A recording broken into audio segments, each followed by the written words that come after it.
지난해 드론작전 사령부가 올린 표창 추천 명단입니다. 국방부 장관 표창 5명, 합참의장 표창 10명, 합참작전본부장 표창 10명. 대령부터 하사까지 계급은 다양했지만 사유는 모두 드론 작전 태세 확립이었습니다.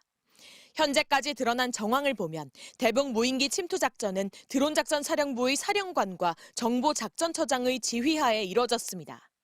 실제 작전을 시행한 부대는 드론사 예하의 3개 대대였습니다.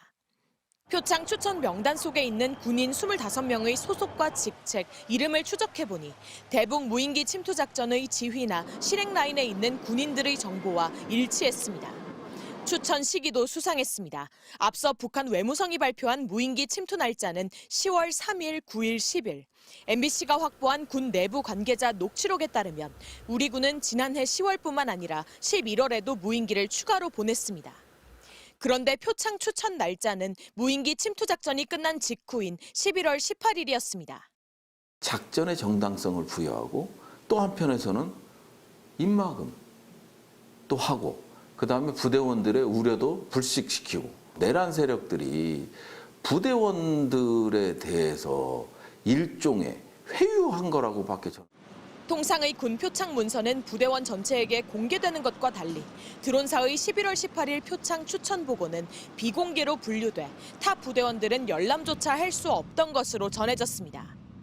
추천된 25명 전원은 12.3 내란 사태 직후 실제 표창을 받은 것으로 확인됐습니다. MBC 뉴스 구나연입니다. 비상계엄 선포 2달 전인 지난해 10월, 북한은 우리 군 무인기가 평양에 침투했다며 추락한 무인기 사진을 공개했습니다. 반드시 대가를 치러야 할 엄중한 군사적 공격 행위이다. 국방부 산하 국방과학연구소는 북한이 공개한 무인기와 우리 군 무인기의 형상이 매우 유사하다며 핵심 부품도 동일한 것으로 보인다고 분석했습니다. 계엄 선포를 위해 북한의 도발을 유도한 게 아니냐는 의혹에 군은 강하게 부인했습니다. 군은 그렇게 준비하거나 계획하거나 절대 없다고 제 직을 걸고 말씀드립니다. 그런데 합동참모본부가 무인기 침투를 알고 있었다는 의혹이 추가로 제기됐습니다. 당시 작전에 관여했다는 군 장교는 무인기가 북한에 침투하기 직전 이승호 합참 작전본부장 측이 보고를 받았다고 말했습니다. 당시 드론작전 사령부 요원들이 불안에 떨며 합참 작전본부장 측에 여러 경로로 전화한 것으로 안다고 전했습니다. 북한의 반발로 무력 충돌이 우려되는 데다 평양에 갔다 돌아오는 우리 군 무인기를 북한 무인기로 오인하지 않도록 비공개 작전을 보고한 것으로 의심됩니다. 또 무인기 북파 추정 시점을 전후해 김용대 드론작전 사령관이 이승호 작전본부장과 김명수 합참의장을 잇따라 면담한 사실도 새로 확인됐습니다.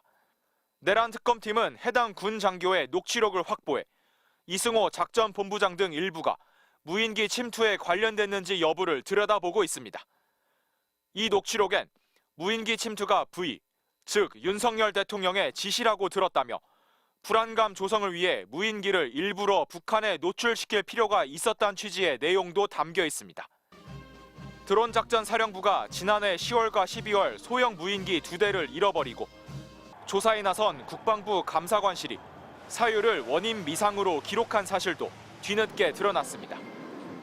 합동참모본부는 드론작전 사령관의 보고는 소형 정찰 드론 데이터 링크 전투 실험 결과 보고에 관한 사안이었다며 무인기 침투 의혹에 대해선 확인해 줄 수 없다는 입장을 반복했습니다. MBC 뉴스 변은재입니다. 지난해 10월 북한은 남측이 전단살포용 무인기를 보내왔다고 주장했습니다.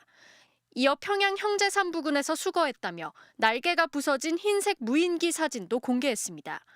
당시 김용현 국방부 장관은 즉시 부인했다가 그런 적이 없기 때문에 확인해 보겠습니다.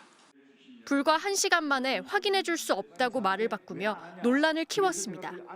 사실 여부를 확인해 줄 수 없다. MBC가 국방부 산하 국방과학연구소에 보고서를 입수했습니다. 북한이 공개한 무인기와 자신들이 개발해 우리 군 드론작전사령부에 납품한 무인기를 비교한 건데 두 무인기의 형상이 매우 유사하다며 같은 구도에서 찍은 사진과 설계도를 분석해보니 날개 구동기와 안테나, 엔진 배기구 등 핵심 부품들이 동일하다고 결론 내렸습니다. 북한이 공개한 사진 속 무인기에는 착륙할 때 충격을 흡수하는 장치인 랜딩폼이 없다는 게 유일한 차이였습니다.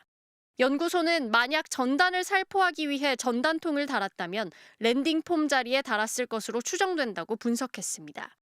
연구소는 이 기종이라면 서해 백령도를 출발해 평양까지 비행이 가능하다고도 적었습니다. 더불어민주당 부승찬 의원은 국방과학연구소가 개발한 무인기는 2km까지 소음이 들린다며 만약 군이 이 무인기를 북한에 보냈다면 다른 의도가 있었을 거라고 주장했습니다. 평양 시내에서 수십 바퀴를 도는 항적도 확인했고, 그럼 들키겠다라는 거 아니에요. 일반 이적재, 그다음에 불법 전투 개시, 예비 음모, 선전선동 이런 부분들이 다 포괄적으로 들어. 계엄 명분으로 긴장 관계를 조성하려 한 게 아닌지 수사가 필요하다고도 주장했는데 국방부는 확인해 줄 수 없다는 입장만 거듭 밝혔습니다. MBC 뉴스 김지인입니다.